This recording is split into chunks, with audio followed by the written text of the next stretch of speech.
नमस्कार साथियों। तो एक बार फिर मैं आ चुका हूँ अपने मोशन सीरीज़ के अगले लेक्चर में। ये शायद हमारा 21वां लेक्चर है।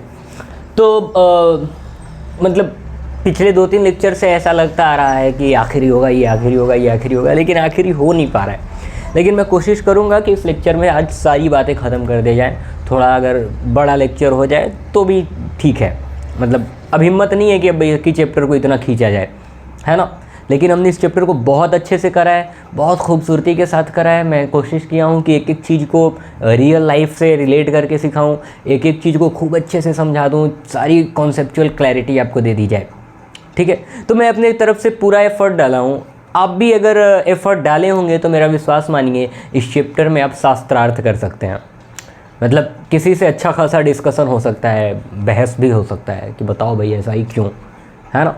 तो अंडरस्टैंडिंग अच्छी हो जाएगी अगर आप पूरे चैप्टर को खूब अच्छे से समझे होंगे तो, ठीक है। तो पिछले लेक्चर में हमने ये क्वेश्चन करा था, वर्टिकल मोशन में हम ये क्वेश्चन किए थे। अभी हम एक दूसरा क्वेश्चन करेंगे और फिर ऐसे ही इस चैप्टर को ख़त्म करेंगे। और इस चैप्टर में हम यूनिफॉर्म सर्कुलर मोशन को भी डिस्कस करने वाले हैं, जो कि हमारा आखिरी टॉपिक है। चलो भाई। ला ला ला ला ला ला ला ला ला ला। चलो एक क्वेश्चन है, अगला क्वेश्चन। ये रहा हमारा ग्राउंड और यहाँ से मैं एक बॉल को ड्रॉप कर रहा हूँ। क्या कर रहा हूँ? ड्रॉप कर रहा हूँ। तो ड्रॉप किया तो क्वेश्चन पूछ रहा है हमसे, पहला बस क्वेश्चन इतना ही है, ड्रॉप किया, बस दैट्स इट। क्वेश्चन क्या पूछ रहा है? पहले तो लिख लेते हैं, अ बॉल, या फिर हाइट दे दूं, हाइट दे दूं, नहीं हाइट भी नहीं दूंगा, वो सब निकालेंगे। अ ball is dropped from, dropped या फिर रिलीज्ड, ड्रॉप्ड या फिर released from a certain height, from a certain height, ठीक है। सर्टेन हाइट नहीं, हाइट तो देना ही पड़ेगा मेरे ख्याल से। A ball is dropped from a height of 50 metre, 50 metre ऊपर से इसको ड्रॉप किया गया। अरे अरे अरे मान जाओ मान जाओ। एक बॉल है जिसको कि 50 मीटर ऊपर से ड्रॉप किया गया है, ये है 50 मीटर। क्वेश्चन क्या है? First, find the time taken by the ball, taken by the ball to reach the ground. कितने देर में बॉल ग्राउंड को टच करेगा? आप ये क्वेश्चन अपने नोट्स में भी रखें तो ज़्यादा अच्छा होगा, रिवीजन टाइम पे बहुत हेल्पफुल होगा। दूसरी बात, find the time taken by the ball to reach the ground. दूसरी बात, find the velocity, find the velocity by which the ball hits the ground. किस वेलोसिटी से बॉल ग्राउंड को हिट करेगा, ये दूसरा क्वेश्चन। तो सबसे पहले हम पहला क्वेश्चन कर लेते हैं। पहला क्वेश्चन करने से पहले क्या करेंगे? हम डेटा लिखेंगे। क्या करेंगे? डेटा लिखेंगे, ठीक है। चलो, तो सबसे पहला डेटा तो मेरे को दिख रहा है कि डिस्प्लेसमेंट है, और अगर यहाँ से चला है नीचे की ओर तो डिस्प्लेसमेंट किधर है? नीचे। तो डिस्प्लेसमेंट कितना हो रहा है? -50 मीटर। अब इधर से आप देखो तो एक्सेलरेशन भी नीचे की ओर होगा, जी की भी वैल्यू, ए की भी वैल्यू किसके बराबर होगी? एक्सेलरेशन किसके बराबर है? जी के बराबर, वो भी नीचे है। और जी की वैल्यू मान लो हम 10 ले लेते हैं, जी की वैल्यू हम 10 मीटर पर सेकेंड स्क्वायर ले लेते हैं। तो जी की वैल्यू कितनी होगी? -10 मीटर पर सेकेंड स्क्वायर। तो डिस्प्लेसमेंट, एक्सेलरेशन, और कुछ दिया है क्या? नहीं दिया है। तो पहले पार्ट में क्या पूछा है? टाइम, कितने देर बाद ये नीचे पहुंचेगा, कितने देर बाद ये नीचे पहुंचेगा। सही है। तो मेरे को पहले वाले से तो लग रहा है कि नहीं बन पाएगा। पहले वाले से बनेगा क्या? नहीं बन पाएगा। v equal to you plus a t, final velocity तो हमें पता ही नहीं है और टाइम भी नहीं पता है, तो इस वाले में देखोगे तो एक ये वेरिएबल और एक ये वेरिएबल, तो हम एक इक्वेशन से एक ही वेरिएबल निकाल सकते हैं, तो इससे तो नहीं हो पाएगा। दूसरा s equal to u t, हाँ ये हुई ना बात, s equal to u t plus half a t square, ये बन सकता है। हमें s पता है, u पता है, बताऊंगा u कैसे पता है, ये हाफ एक्सेलरेशन पता है और टाइम हम निकाल लेंगे। क्वेश्चन में क्या बोल रहा है, एक बॉल को ड्रॉप किया गया है, क्या किया गया है, ड्रॉप किया गया या फिर रिलीज किया गया है। इसका मतलब क्या होता है समझना, ये कोई बॉल है मान लेते हैं, यहाँ से इसको ड्रॉप किया गया, तो ड्रॉप जब कर रहे हैं तो इसकी इनिशियल वेलोसिटी क्या है, जब ड्रॉप कर रहे हैं तो क्या इधर पे ये चलते हुए आ रहा है, नहीं, क्या हो रहा है, रुका हुआ था और छोड़ दिया, तो इनिशियल वेलोसिटी 0। तो जब भी ड्रॉप किया जाता है किसी चीज़ को तो उसकी इनिशियल वेलोसिटी क्या होती है, 0 होती है ना। बहुत अच्छा कॉन्सेप्ट है, बस यही सिखाने के लिए ये कराना पड़ रहा है। तो जब भी ड्रॉप करते हैं तो क्या होता है, इनिशियल वेलोसिटी 0, लेकिन क्या थ्रो करेंगे तो भी इनिशियल वेलोसिटी 0 होगी, नहीं। जब थ्रो करोगे तो देखोगे पीछे से कुछ लेकर आओगे, फेंक रहे होगे तो पीछे से लेकर आओगे तो कुछ वेलोसिटी आप दे रहे हो, वो रिलीज या ड्रॉप नहीं है, तो वहाँ इनिशियल वेलोसिटी 0 नहीं होगा। सही है, चलो तो ये एक्सेलरेशन इतना हो गया। तो मैं बोल रहा हूँ कि चलो पहले हम टाइम निकालना है ना, हमें तो टाइम निकालना है, तो टाइम निकालने के लिए क्या करना पड़ेगा, since s equal to u t plus half a t square, तो डिस्प्लेसमेंट कितना है, ऊपर से नीचे की ओर है डिस्प्लेसमेंट, तो कितना है डिस्प्लेसमेंट भाई, -50, तो ये -50 इक्वल टू, ये u की वैल्यू क्या है, यहाँ पर हम लिख लेते हैं u की भी वैल्यू कितनी होगी, 0 मीटर पर सेकेंड। तो u की वैल्यू 0 है तो ये पूरा का पूरा क्या हो गया, 0 हो गया। ये 0 इंटू टाइम 0 ही हो जाएगा, टाइम कुछ भी हो हमें क्या। फिर ये क्या होगा भाई, हाफ प्लस सॉरी प्लस नहीं होगा, हाफ इंटू एक्सेलरेशन कितना है, एक्सेलरेशन नीचे की ओर है तो कितना हो जाएगा, -10, ये कितना होगा, -10 इंटू टी स्क्वायर। तो आप अगर देखो तो ये नेगेटिव साइन और ये नेगेटिव साइन कैंसिल हो जाएगा, और 2 से ये कितना, अच्छा ये 0 से ये 0 चला जाएगा और ये 2 को हम रहने देते हैं यहीं पे। तो टी, अब ये 2 को इधर लेकर आ जाओ तो t square is equal to क्या बना, ये 2 जब इधर आएगा तो ये बनेगा 10, तो t equal to square root of 10 seconds.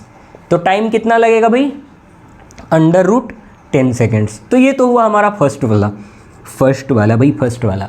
Second वाला क्या पूछ रहा है, find the velocity by which the ball hits the ground, ball ground को किस वेलोसिटी से हिट करेगा। तो अगर अब देखो आप, तो पहला equation v equal to you plus a t, u हमें पता है 0 होगा, एक्सेलरेशन पता है और हम टाइम निकाल चुके हैं, तो क्या हम पहले वाले में पुट कर दें तो बन जाएगा, बिल्कुल बन जाएगा। तो कर लेते हैं since v equal to you plus a t, तो v equal to, v final velocity, किस वेलोसिटी से वो इस ग्राउंड को हिट करेगा, जैसे यहाँ से आएगा और हिट करेगा ना इस ग्राउंड को, तो यहाँ पर वेलोसिटी क्या होगी हमें ये बताना है, ठीक है। तो इनिशियल वेलोसिटी तो 0 हो जाएगी, तो ये 0 हो गया। एक्सेलरेशन कितना होगा, एक्सेलरेशन हो जाएगा -10, नीचे की ओर है ना एक्सेलरेशन, इनटू टाइम की वैल्यू कितनी आई थी, √10, तो वेलोसिटी कितनी हो जाएगी, -10 √10 मीटर पर सेकेंड। अरे ये नेगेटिव क्यों आ गया मेरे भाई, नेगेटिव क्यों आ गया, अरे खुद सोचो ना, ऊपर वाला पॉजिटिव नीचे वाला नेगेटिव, ये नीचे ही तो आ रहा है तो नेगेटिव तो आना ही चाहिए, सही है, कोई दिक्कत नहीं, बढ़िया।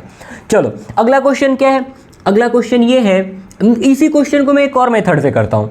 मैं सोच रहा हूँ कि चलो भाई अगर फाइनल वेलोसिटी निकालना है तो इसमें भी फाइनल वेलोसिटी का टर्म है, तो क्या इससे फाइनल वेलोसिटी नहीं निकल सकता है, बिल्कुल निकल सकता है। कैसे, देखते हैं। तो ये तो रहा मेथड 1 और इधर कर लेते हैं अपन मेथड 2। तो दूसरा, तीसरे इक्वेशन से क्या कैसे होगा, देखो v square minus u square equal to 2as। अब ये इनिशियल वेलोसिटी 0 है तो 0 का स्क्वायर भी 0 ही होने वाला है, तो v square is equal to 2 into acceleration कितना हो जाएगा, -10, और डिस्प्लेसमेंट कितना हो जाएगा, डिस्प्लेसमेंट हो जाएगा -50, तो v स्क्वायर कितना हो जाएगा, 2 इंटू 10 इंटू 50, यानी कि v इक्वल टू, यहाँ से अगर हम करें तो square root of 2 into 10 into ये इसको क्या लिख सकते हैं 5 इंटू 10। तो यहाँ से देखो 10 का पेयर बना के बाहर निकालो तो 10 बाहर आएगा तो ये क्या बना 10 रूट 10 मीटर पर सेकेंड। अब आपके मन में आ रहा होगा अरे यहाँ तो नेगेटिव साइन नहीं आया, यहाँ तो नेगेटिव साइन नहीं आया। तो स्क्वायर रूट से बाहर जब भी कुछ निकलता है वो प्लस और माइनस दोनों होता है, प्लस और माइनस दोनों होता है। इसका मतलब ये मैं क्या कहना चाह रहा हूँ, देखो जैसे मान लो कि x इक्वल टू 4 है ना। अब दोनों तरफ स्क्वायर करो तो x स्क्वायर करोगे तो ये 4 का स्क्वायर क्या बनेगा 16। लेकिन दूसरे केस में अगर x की वैल्यू -4 है तो भी तो इन दोनों तरफ स्क्वायर करोगे तो -4 का भी स्क्वायर क्या बनेगा 16। अब ये भूल जाओ, अब ये भूल जाओ। अब देखो यहाँ से अगर x की वैल्यू निकालोगे तो क्या आएगा 16 है तो +4 भी हो सकता है और x की वैल्यू -4 भी हो सकता है। तो जब भी स्क्वायर रूट आता है ना तो वो दोनों वैल्यू देता है +-4, ये होगा इसका सॉल्यूशन। तो ये दोनों ही वैल्यू देगा। तो यहाँ पर भी ये दोनों वैल्यू देगा +-10 रूट 10 मीटर पर सेकेंड। मतलब यहाँ पर जब ये ग्राउंड पर है ना तो इसका ऊपर का भी वेलोसिटी हो सकता है नीचे का भी, लेकिन हमारा दिमाग क्या कह रहा है कि भैया नीचे जा रहा है तो वेलोसिटी कौन सी होगी -10 रूट 10 मीटर पर सेकेंड। सही है, उम्मीद करता हूँ कि यहाँ तक आपको क्लियर समझ आ रहा होगा, एकदम बढ़िया से मज़ा आ रहा होगा। चलो तो ये एक अच्छा क्वेश्चन था, अगला क्वेश्चन करते हैं। आप एक बार कॉपी कर लो फिर इरेज करता हूँ।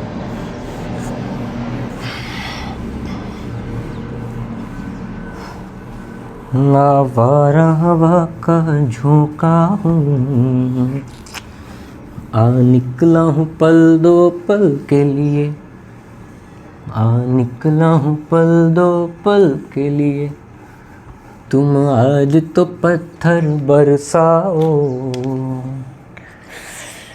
कल रोग मुझ पागल के लिए। अगला क्वेश्चन क्या करें, क्वेश्चन क्या करें भाई, चलो क्वेश्चन करते हैं। पहला इसको भी रेजी कर लेता हूँ यार, क्या ही फिर से करते हैं। चलो तो अगला क्वेश्चन क्या होगा हमारा कि नीचे से ग्राउंड से मैं एक बॉल को ऊपर की ओर फेंक रहा हूँ 50 मीटर पर सेकेंड से। ये बॉल कुछ ऊपर जाएगा और फाइनली रुक जाएगा, तो फाइनल वेलोसिटी क्या हो जाएगी 0। ठीक है, तो मैं आपसे क्या पूछ रहा हूँ, क्वेश्चन तो दे ही दिया हूँ। पहला question, find the velocity of the ball and the height attained by the ball, height attained by the ball at t equal to 3 seconds। 3 second के बताओ, 3 सेकेंड के बाद बताओ कि इसकी वेलोसिटी कितनी होगी और इसका हाइट कितना होगा, कितना हाइट ऊपर जाएगा। तो कर लेते हैं ना, इसमें कौन सी बड़ी बात है। सॉल्यूशन तो 3 सेकेंड के बाद बताना है, तो पहले डेटा लिख लो।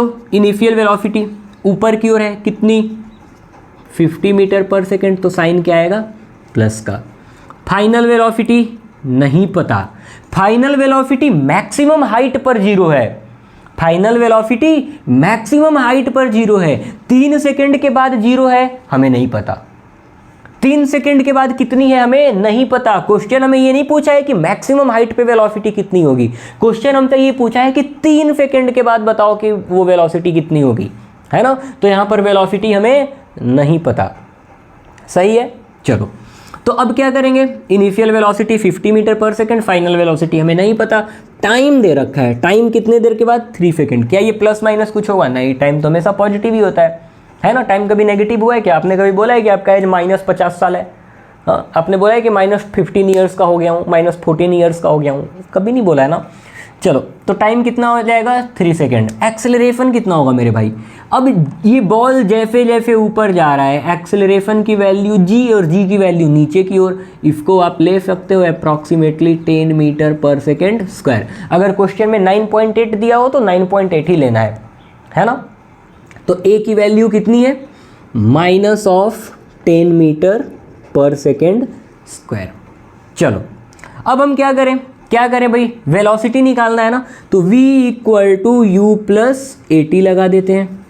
Since v equal to you plus a t, तो v इक्वल टू यू की वैल्यू कितनी है +50 प्लस एक्सेलरेशन कितना है -10 इंटू 3, तो फाइनल वेलोसिटी कितना 50 और 10 3 30 और माइनस साइन, तो 50 माइनस 30 यानी कि 20 मीटर पर सेकेंड।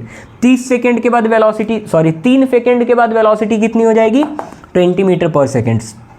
अच्छी बात है, और दिख भी रहा है कि जैसे जैसे ऊपर जाएगा इसका वेलोसिटी डिक्रीज होता जाएगा और फाइनली रुक जाएगा। तो ये तो हो गया फर्स्ट पार्ट। फिर क्या पूछ रहा है, हाइट अटेंड यानी कि डिस्प्लेसमेंट s, वही है ना, डिस्प्लेसमेंट कितना हुआ है वर्टिकल डायरेक्शन में, तो s equal to u t plus half a t square लगा देते हैं, तो s equal to u t plus half a t square. तो s u की वैल्यू कितनी है 50 यानी +50 ऊपर की ओर है, टाइम कितने देर के बाद 3 प्लस 1/2 इंटू एक्सेलरेशन कितना -10 इंटू टाइम कितना हो जाएगा भाई, टाइम हो जाएगा 3 का स्क्वायर, तो s इक्वल टू 53 150, ये हो जाएगा -5 इंटू 3 3 9, ये कैंसिल होगा ना 5 टाइम्स, तो displacement is equal to 150 minus 45, तो ये कितना हो जाएगा 45 5, तो 50 5 55 और 50 यानी कि 105 मीटर। तो डिस्प्लेसमेंट इसका कितना हो गया 105 मीटर। तो 3 सेकंड के बाद ये बॉल कितना ऊपर जाएगा 105 मीटर। समझ आ रहा है, कोई दिक्कत नहीं, बढ़िया। चलो, तो ये तो बातें हमने कर ली। अब इसी में मैं पूछता हूं अगला question, find the time of flight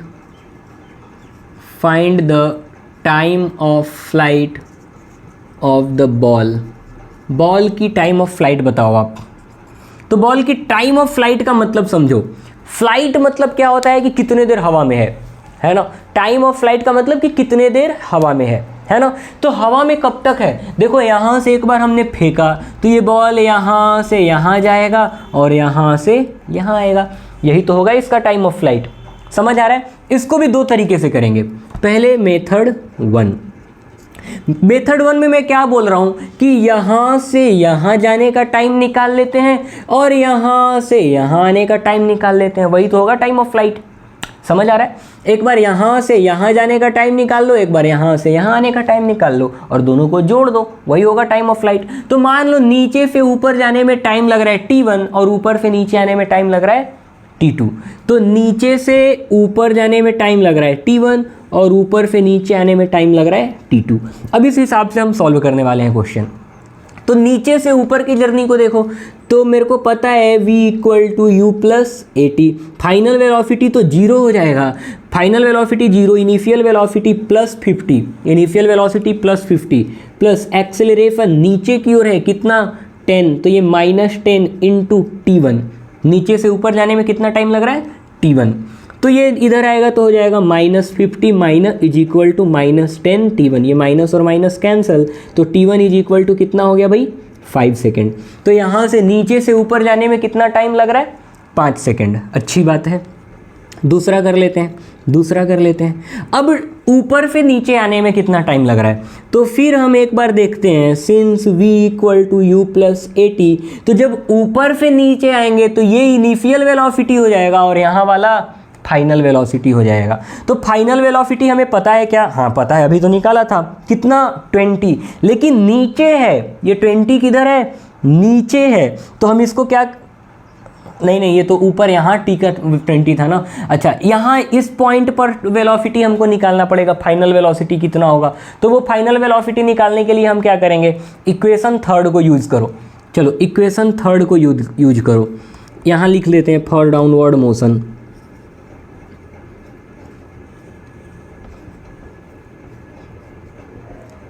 downward motion के लिए। अब देखो इसके लिए हम क्या करेंगे, v हमको निकालना है, थर्ड ई वाला यूज करते हैं, ये हमको निकालना है, ये हमें पता है और फिर हमें डिस्प्लेसमेंट भी पता है, तो v निकल आएगा, बिल्कुल निकल आएगा।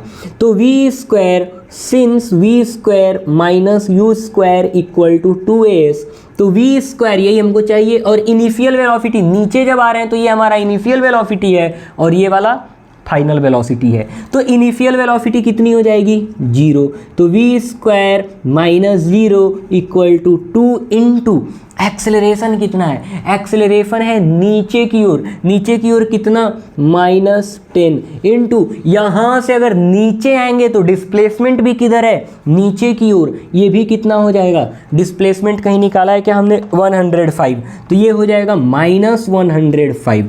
तो v square is equal to कितना हुआ, 2 इंटू 10 इंटू ये माइनस और माइनस प्लस हो गया और ये हो गया 105। तो v square is equal to क्या हो जाएगा भाई देखो, तो ये होगा 2 इंटू 10 इंटू 105 को कैसे हम तोड़ सकते हैं, 5 इंटू नहीं हाँ 5 इंटू कितना हो जाएगा 21, तो ये हो जाएगा 2 इंटू 10 इंटू 5 इंटू 21 को 3 इंटू 7। तो कुछ परफेक्ट स्क्वायर तो मेरे ख्याल से नहीं बन रहा है ना, कुछ परफेक्ट स्क्वायर मेरे ख्याल से नहीं बन रहा है, क्या कुछ गड़बड़ हो गया,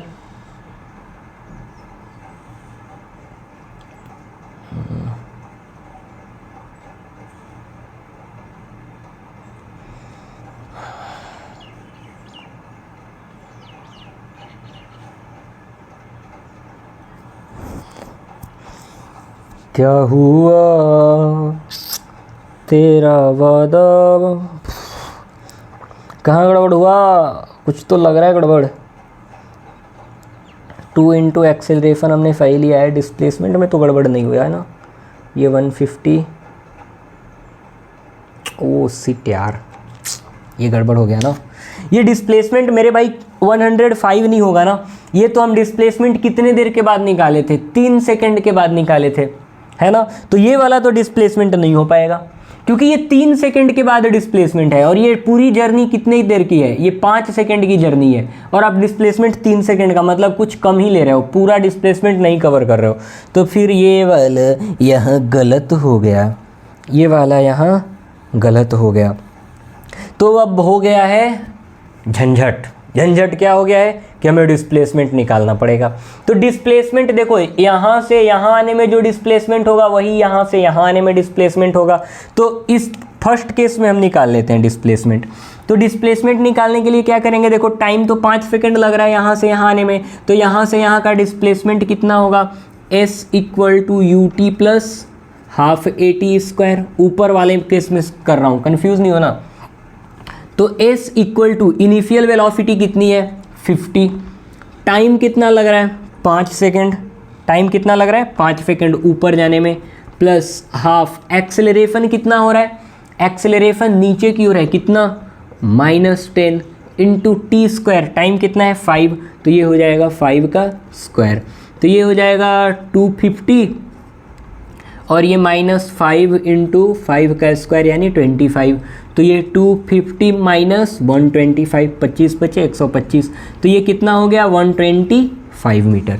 अब निकला डिस्प्लेसमेंट कितना 125 मीटर, कितने देर के लिए 5 सेकंड के लिए, बढ़िया। अब यहाँ पर क्या पुट करेंगे हम, यहाँ पर पुटाएंगे 125, ये क्या होगा 125, अब 125 को तोड़ो तो 5 दूना 10 और 50 25, तो ये 5 का स्क्वायर रूट आएगा बाहर 25, अच्छा 25 गुणा 5 भी तो होगा, क्या नशे में हो क्या, और ये 20 बचे 100, तो ये कितना बना 100, ये 10 दूना 20, 20 बचे 100 गुणा 25, तो ये v स्क्वायर, ये v किसके बराबर आ जाएगा, स्क्वायर रूट ऑफ 100 इंटू 25, तो 100 का स्क्वायर रूट कितना 10 और 25 का स्क्वायर रूट कितना 5, तो ये कितना आ जाएगा 50 मीटर पर सेकेंड। अब ये फिर से 50 नहीं है, ये क्या है ±50 है ना, क्या है ±50 है, तो ये जो नीचे जिस वेलोसिटी से स्ट्राइक कर रहा है वो कितना हो रहा है भाई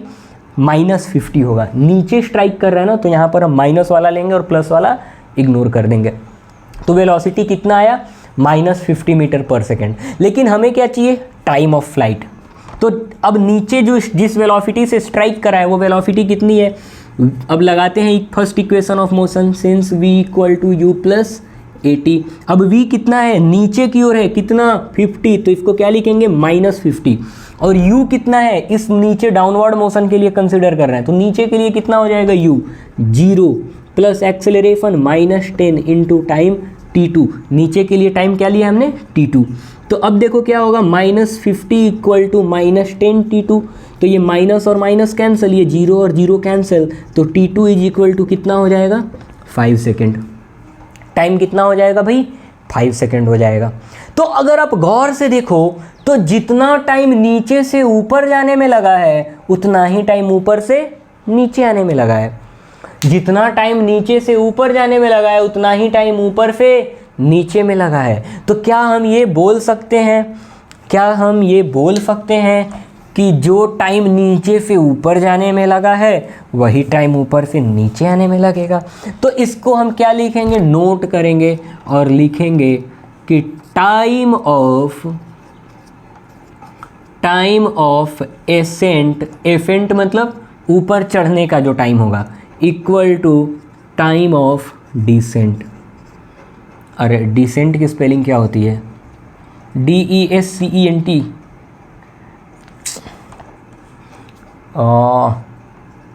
ये डिसेंट मतलब तो अच्छा होता है यार मेरे ख्याल से।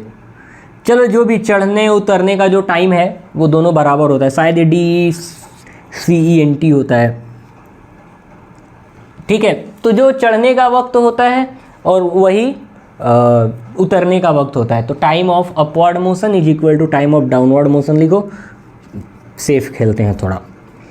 तो time of upward motion is equal to time of downward motion are equal.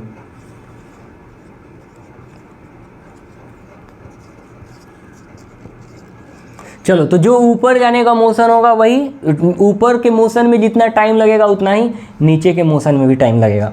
तो ये तो हमने मेथड 1 से किया। मेथड 2 से करते हैं, much simpler and much easier method, ठीक है। तो अगर आप जब भी टाइम ऑफ फ्लाइट का क्वेश्चन आए, इसका मतलब क्या है कि बॉल यहाँ से चला, ऊपर गया और ऊपर से फिर वो बॉल वापस नीचे की ओर आ जाएगा। तो जहाँ से चला वापस वहीं आ जाएगा, तो डिस्प्लेसमेंट क्या होगा, 0। जहाँ से चला वहीं वापस आ गया तो डिस्प्लेसमेंट क्या हुआ, 0 हो गया। तो मेरे भाई अगर इस क्वेश्चन में हम देखें तो डिस्प्लेसमेंट क्या हो जाएगा, 0 मीटर। अब डिस्प्लेसमेंट 0 मीटर है तो मैं सोच रहा हूँ कि सेकेंड इक्वेशन ऑफ मोशन लगा दूँ, क्योंकि इसमें अपना टाइम का कुछ रिलेशन है, डिस्प्लेसमेंट और टाइम का। तो मैं लिखूँगी since s equal to ut plus half AT²। तो s क्या है, 0, और इनिशियल वेलोसिटी क्या है, +50 इंटू टाइम का तो अपने को पता ही नहीं है, प्लस हाफ इंटू एक्सेलरेशन क्या है, नीचे की ओर है 10, तो उसको माइनस साइन लेंगे, और t² टाइम तो हमें पता ही नहीं है। तो 0 इक्वल टू कितना हो जाएगा, 50t माइनस 2 5 10, तो ये हो जाएगा 5t²। इक्वेशन क्या बना, 50t minus 5t² equal to 0। अगर मैं कहूँ कि चलो 5t को कॉमन ले लेते हैं तो ये कितना बनेगा, 10t और10 माइनस ये 5t कॉमन लिया है तो ये t इक्वल टू 0। तो अब या तो ये वाला 0 हो जाए या फिर ये वाला 0 हो जाए। तो मैं बोल रहा हूँ कि चलो अगर 5t 0 होगा तो टाइम कितना हो गया, 0। और मैं बोल रहा हूँ कि 10 माइनस t 0 होगा तो टाइम कितना हो गया, 10 सेकेंड्स, ठीक है। तो या तो ये वाला 0 हो जाए या ये वाला 0 हो जाए। तो क्या दो वक्त पर ये इसका डिस्प्लेसमेंट 0 होगा, हाँ 2 वक्त पर डिस्प्लेसमेंट 0 होगा। कब, जब ये टाइम 0 है, जब चला ही नहीं है तो डिस्प्लेसमेंट कैसा, टाइम 0 पर जब ये चला ही नहीं है तो डिस्प्लेसमेंट कैसा, तो जब टाइम 0 है तो डिस्प्लेसमेंट भी 0। और फिर एक बार चल के और वापस आ गया है कितने देर में, 10 सेकेंड में, तो भी डिस्प्लेसमेंट 0। तो मैथमेटिक्स हमें दोनों आंसर दे दी है। कौन कौन सी, एक बार जब चला ही नहीं है, टाइम 0, जब चला ही नहीं है तो डिस्प्लेसमेंट कैसा, तो उस टाइम पे भी डिस्प्लेसमेंट जीरो, और एक बार जब ये कुछ ऊपर जाके और फिर वापस आया है तो भी जीरो। सही है, समझ आ रहा है, बढ़िया। तो अच्छा, इसमें जो टाइम ऑफ फ्लाइट होगा वो कितना होगा, कैपिटल टी अगर मैं लिख दूँ तो T1 प्लस T2, तो ये कितना हो जाएगा 5 + 5 यानी कि 10 सेकेंड्स। ठीक है, तो टाइम ऑफ फ्लाइट कितना होगा 10 सेकेंड। तो मेरे ख्याल से हमने सारे क्वेश्चंस को खूब अच्छे से कर लिए हैं, बहुत बढ़िया तरीके से हमने करा है। अब हम बात करते हैं यूनिफॉर्म सर्कुलर मोशन की, क्योंकि ये टॉपिक भी तो ख़त्म करनी है मेरे दोस्त। आज मोशन का आखिरी क्लास है मेरे दोस्त।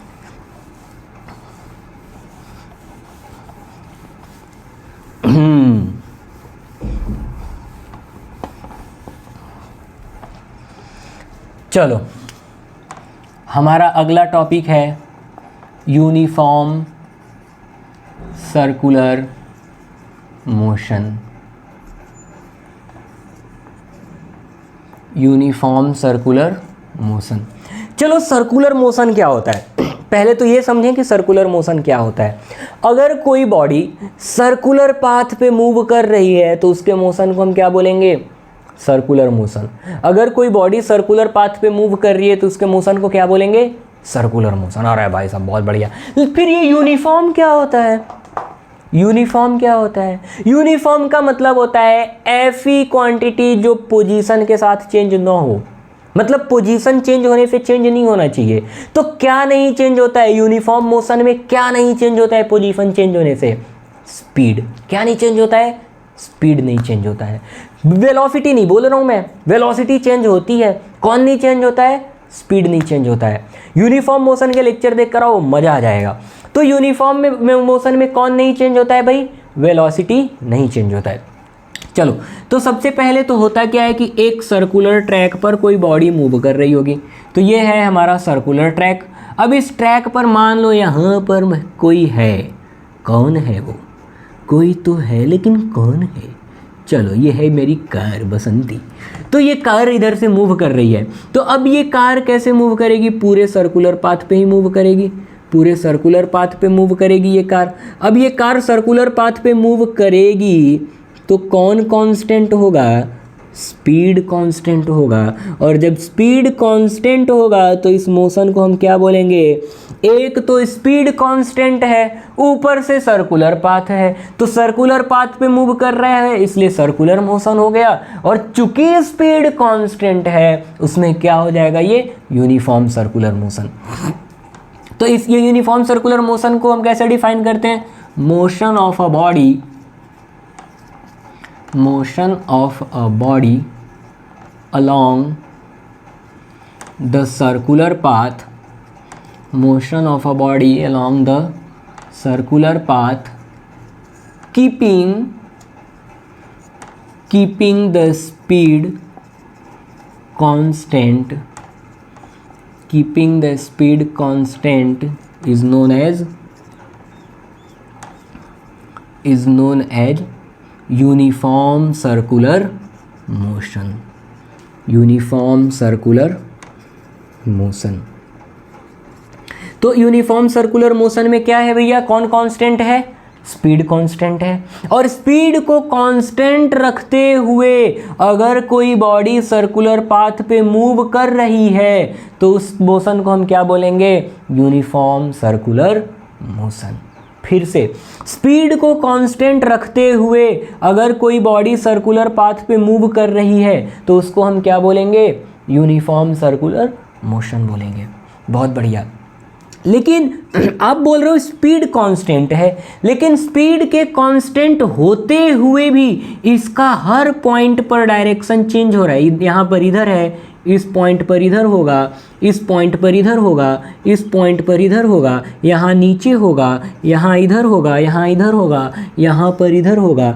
तो अब देखोगे गौर से तो हर पॉइंट पर इसका डायरेक्शन चेंज हो रहा है। तो डायरेक्शन चेंज हो रहा है, इसका मतलब स्पीड तो कांस्टेंट है लेकिन डायरेक्शन चेंज होने की वजह से कौन चेंज हो गया, velocity. Velocity changes, velocity changes due to the change in direction, direction के चेंज होने की वजह से वेलोसिटी क्या होगी, चेंज होगी। अब चूंकि वेलोसिटी चेंज हो रही है तो 1 सेकेंड में जितनी वेलोसिटी चेंज होती है उसको क्या बोलते हैं, एक्सेलरेशन। और यहाँ पर भी वेलोसिटी चेंज हो रहा है, इसका मतलब ये मोशन कैसा है, एक्सेलरेटेड मोशन है। कैसा मोशन है भाई, एक्सेलरेटेड मोशन है। तो ये मोशन कैसा होगा, एक्सेलरेटेड मोशन होगा, एक्सेलरेटेड मोशन। बहुत बढ़िया, ठीक है। चलो अब मान लेते हैं कि ये जो ट्रैक है, इस ट्रैक की रेडियस है कुछ r, ट्रैक की रेडियस कितनी है r, और इस पूरे सर्कल को, ये पूरे ट्रैक को कवर करने में इसको टाइम लगता है t। तो इस चीज़ को लिखते हैं फिर कुछ डिस्कशन करेंगे। Let the radius of the track, let the radius of the track be r and the time taken by the car, and the time taken by the car to complete its complete one round is t, capital T बोल रहा हूँ। अगर एक round complete करने में time कितना लग रहा है, t, और इसका रेडियस कितना है, स्मॉल r। तो मैं यहाँ से अगर बोलूँ आपको, since speed equal to uniform motion है ना, तो यूनिफॉर्म मोशन है तो हम लगा सकते हैं speed equal to distance upon time. तो speed equal to distance upon time, speed equal to distance upon time. तो ये जो स्पीड है, ये स्पीड है, ये किसके बराबर है, डिस्टेंस अपॉन टाइम के। लेकिन अगर ये कार चल रहा है तो ये एक चक्कर काटने में कितना डिस्टेंस कवर कर रहा है, कितना डिस्टेंस कवर कर रहा है। तो मैं बोल रहा हूँ कि एक चक्कर यानी जो इसका सरकमफेरेंस होगा उतना ही ट्रेवल करा। और सरकमफेरेंस कितना होता है भाई, 2πr। और कितना टाइम ले रहा है एक चक्कर काटने में, तो वो है कैपिटल T। तो स्पीड इज इक्वल टू कितना हो रहा है, 2πr डिवाइडेड बाई t। तो ऐसे केसेस में अगर हमें स्पीड निकालना हो तो हम ऐसे निकालेंगे। सही है, कोई दिक्कत, मेरे ख्याल से कोई भी दिक्कत नहीं होगा। इस पर एक क्वेश्चन भी कर लेते हैं, इस पर एक क्वेश्चन भी करेंगे हम। हाँ, लेक्चर थोड़ा सा बड़ा हो गया 40 मिनट तो आ ही गया। चलो एक क्वेश्चन, या फिर इरेज करते हैं।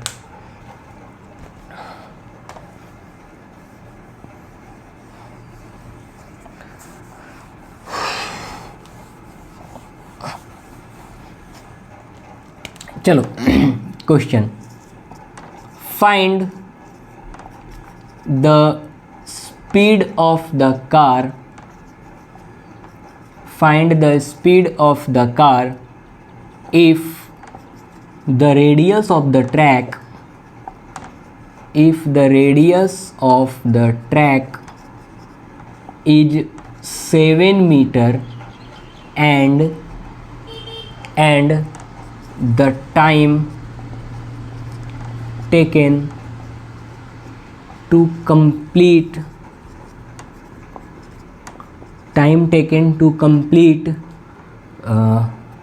one round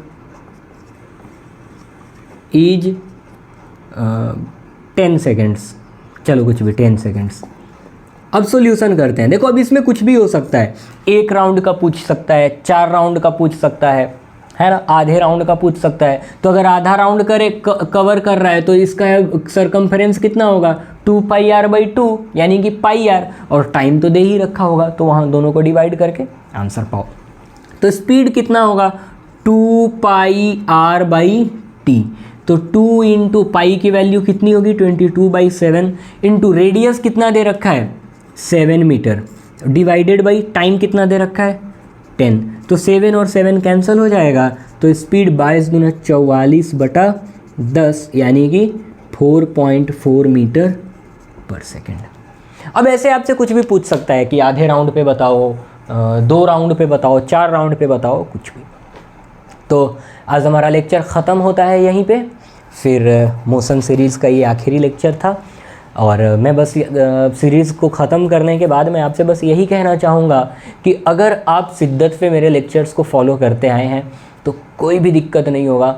एकदम बढ़िया लेवल पर हमने पढ़ाई करा है, अच्छे लेवल पे पढ़ाई करा है, ठीक है। तो गुड लक, खूब अच्छे से पढ़िए। और बाकी आपने मुझे सुना, आपका बहुत बहुत आभार, धन्यवाद।